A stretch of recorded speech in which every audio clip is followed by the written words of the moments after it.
What is up? It's Jake and Braden back. I feel bad for you if you're listening now and you're not watching on video. We got the acquisition.com hats on today, courtesy of Alex Hermosi, his $100 million leads launch. But so that was a side note. Today we're going to talk about why writing is the most important skill in selling.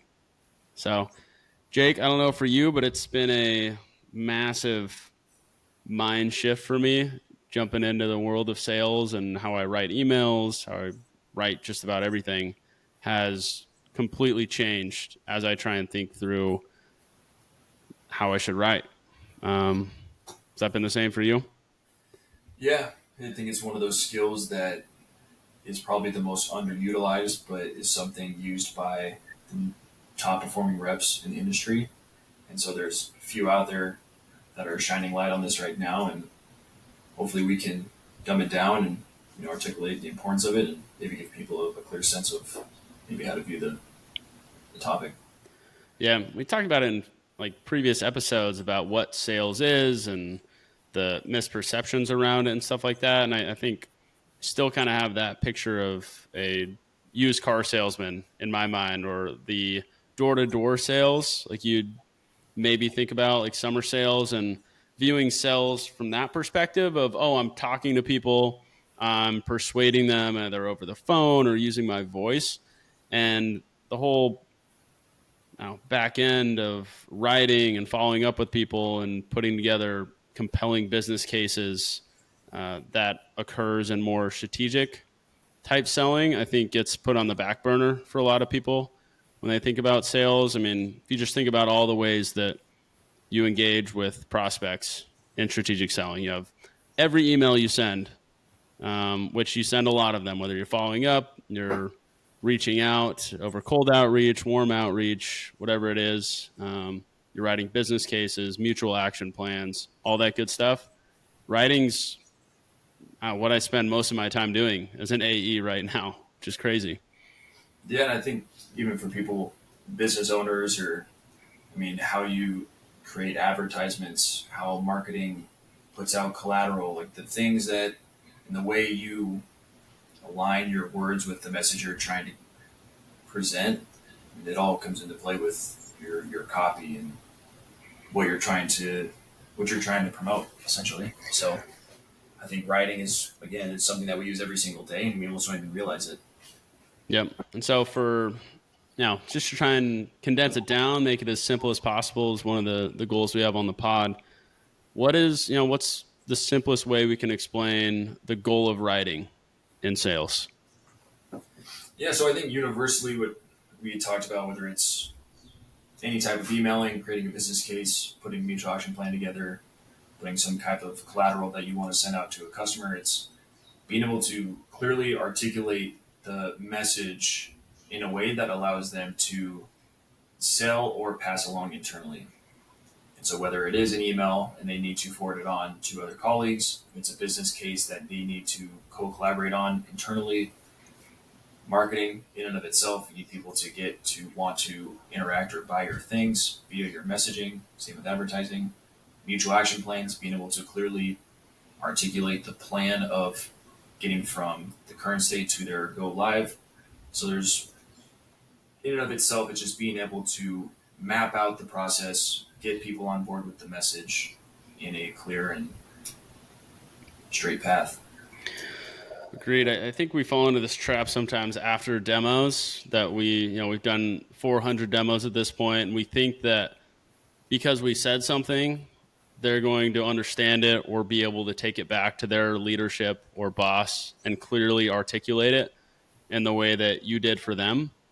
And I know for me personally, I've been on demos with other companies or looked into buying other solutions and been just incredibly excited about it and thought that it was going to absolutely change the game for me. And then brought it back to leadership or brought it back to try and explain it to somebody else and was just at a loss for words. Like I felt how powerful it would be, like a change for me, but I wasn't able to clearly like articulate it to the person that would have had the ability to get it for me. 100%. And I think on the receiving end too, if you have somebody that can clearly repeat back the things you touched on during the call as far as the main problem you're trying to solve, and they frame it in a way of offering a solution to that problem, you get that feeling of, okay, this person really understood what I was trying to say, rather than here's a bunch of links to our different type of features that we have, a bunch of marketing collateral that you can send to your team, which historically never happens. And so I think on the receiving end, it's a warm and comforting feeling that you're talking to and working with somebody that you can trust that can help do what you're looking to do. Yeah, you feel heard when somebody else is able to articulate what you're feeling. Yeah. 100%. And just like we have this all the time with Hermosi, right? Where we watch a freaking YouTube short and he says something, and we're like, light bulb goes off, and you're like, dude, I have felt that for years, and you just put it into words for me. He gets me. He Gets gets me me. every time. So yeah, I think that's huge, is understanding that writing is kind of a process of consolidating down into the major ideas and really sifting out all of the unnecessary information to just what's important. 100%. And not easy to do, definitely a skill. So No, it's almost as if every email or every business case you put together, it's almost an exercise of, okay, how can I rewrite this in fewer words? How can I make this? How can I reduce the reading level, which we'll talk about later on? How can I make this more clear and concise compared to the previous message? And you're just iterating after iterating each one to get to this final form of like, okay, this is a clear and concise message that is it gets to the point quick, it gets the message across, and it's relatable essentially. And so it's not overcomplicating it or adding more, thinking it will do more. It's breaking it down to its truest form and being able to send that off, which yep, you said is not easy at all.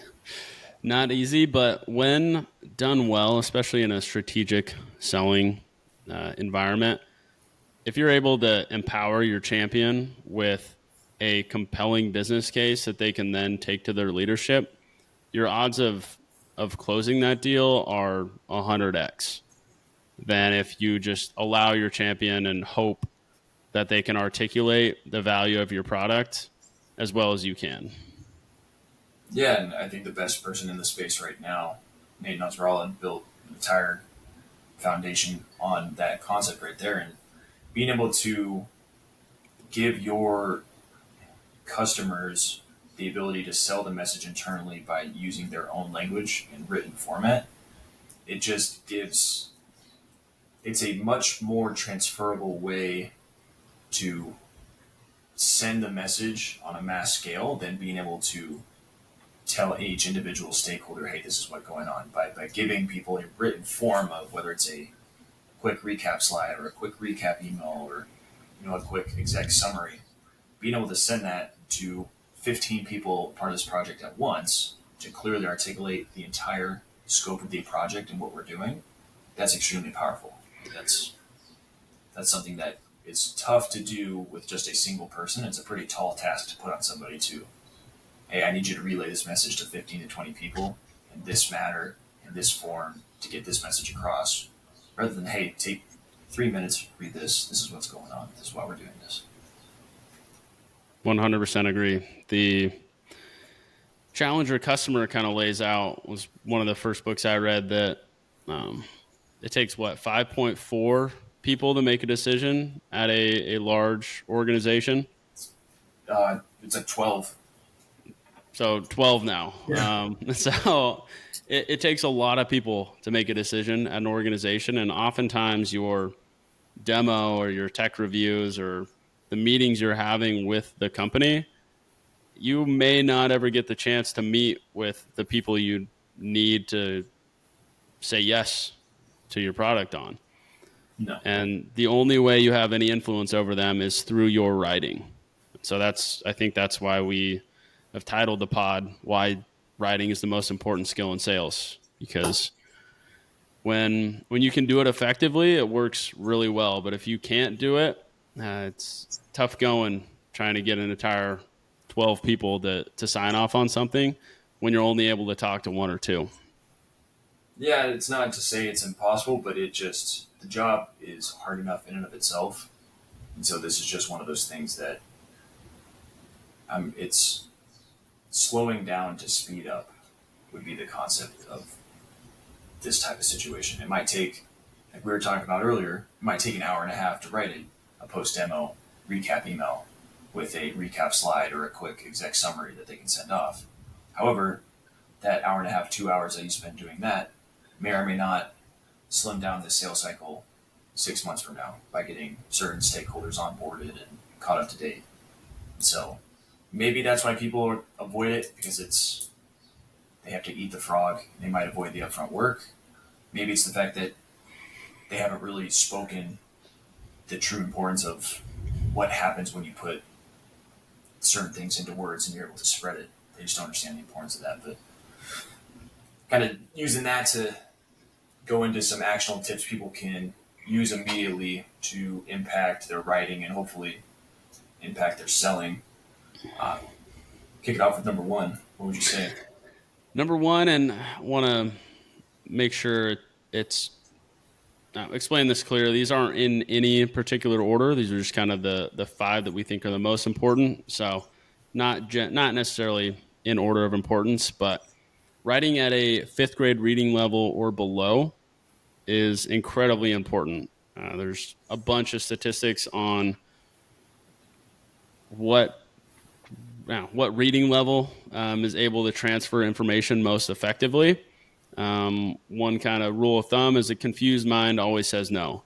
And so the more simple you can make things, the better chance you have of actually influencing someone. So number one, write at a fifth grade reading level or below. There's a million tools out there, free tools online. Hemingway app is one that comes to mind where you can put your text in there. It'll give you the reading level, reading time, even all that good stuff. So that's the first bit of actionable feedback. What's number two? Yeah, number two would be to use short, choppy copy. And so a good frame of mind to keep is to use 1 comma or less in your sentences. So if you get to the point where you have to use two, either restructure the way you wrote that sentence or break it up into two separate sentences of two separate thoughts.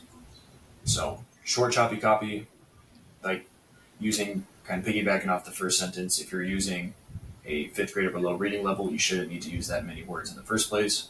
And if you're needing to write multiple commas within your sentence, just restructure the way you did it. I think that one alone has completely changed the way I write emails, especially emails. Emails are huge, and that especially because everything's turning towards mobile emailing now.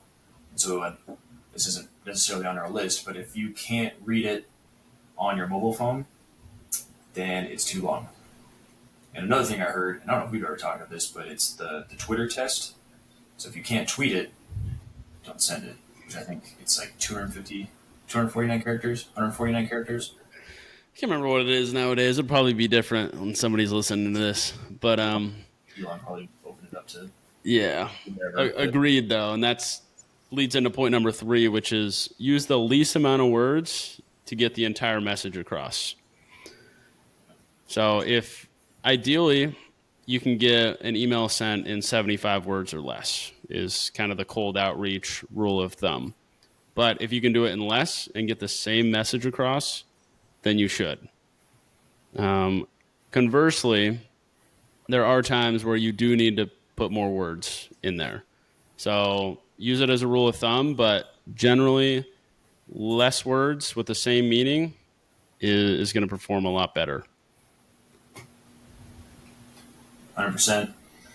So point number four would be to reduce the I-we language. So to not make the emails and the messaging about yourself, make it about your prospect, and being able to turn the sentences around to make it about them, or even have the use the frame of mind of what's in it for them when they're reading this, or what's in it for me if you're trying to put yourself in your customer's shoes. So. Yeah. Once you start using this one too, you'll notice it everywhere. You'll see it at every restaurant you go to. You'll see it at every freaking store. Like, oh, we take pride in our service, or we take pride in using the best ingredients ever. And it's like nobody gives a shit about your company. They care about themselves and they care about what they can get out of it. Yep. Yeah, a good test too is if you're able to take out your company's name in your emails and place it with another company and it still reads okay, it's probably not a good personalized email that you should send. Probably some marketing collateral that could be divvied up a little bit. Agreed. Yeah, I like that. I like that a lot because you can, everyone has the newest invention. They have the best thing. We got It's number one. revolutionary technology. It's like that means Everyone's, nothing. That everyone's absolutely means nothing. it's all All right. So I love that. And then number 5 is write how your buyer talks. And the more of their language you can use, the more compelling your writing and influence will be. yeah. So I mean, buyers are getting more sophisticated and they really want to know that you understand their world. And so being able to put yourself in their shoes, understand what do they do on a daily basis, almost if you want to get really technical, what are some of their hobbies, what are the podcasts, what are the communities they're a part of, what articles do they read, figure out how your buyers talk.